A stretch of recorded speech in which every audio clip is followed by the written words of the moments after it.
and Uncut. It's a dramatic face-off between man and shark, and it's all caught on tape.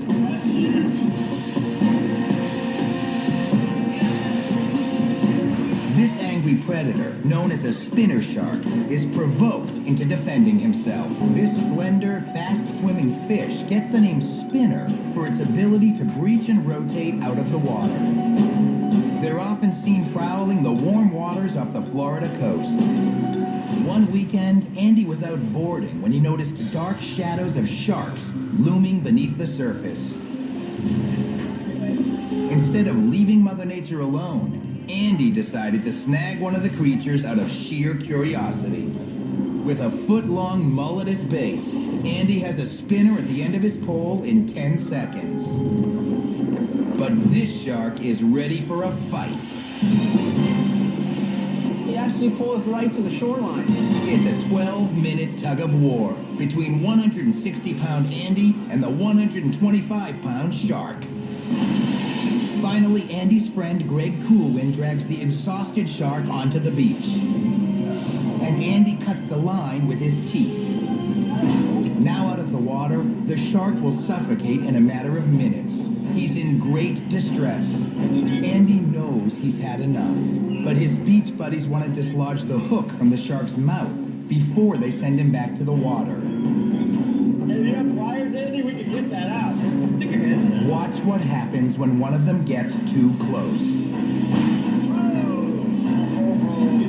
The shark lunged, and it actually got his finger. He was bleeding, and that should have been a warning for us.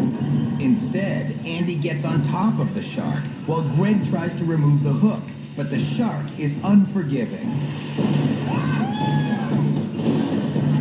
and sinks his razor-sharp teeth into Greg's hand. That's about 40,000 pounds of force per square inch. Greg stayed steady and calm, and actually used his other hand to try to pry the shark's jaw open. The crowd holds its collective breath as Greg eases his left hand across the shark's lower jaw, pries it open, and frees his mangled hand. It does not look good. That's a lot of blood, dude. The bite leaves Greg with 8 deep puncture wounds. Unlike the jagged teeth of a great white shark that are lined up in rows and will rip you to pieces like a meat grinder, the teeth in both the upper and lower jaws of a spinner shark are very fine and pointed.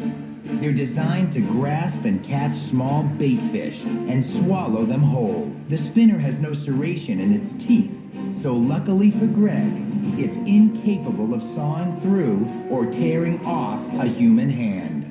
The spinner is sent back to the water with the hook still lodged in his mouth. But the hook will rust away in a matter of weeks with no harm to the shark. Greg was lucky that day. His injuries were minor. He didn't even go to the hospital. And within a matter of hours, he ventured back out into shark territory. But this time, the two Floridian thrill seekers leave Mother Nature alone. Untamed and Uncut. Only on Animal.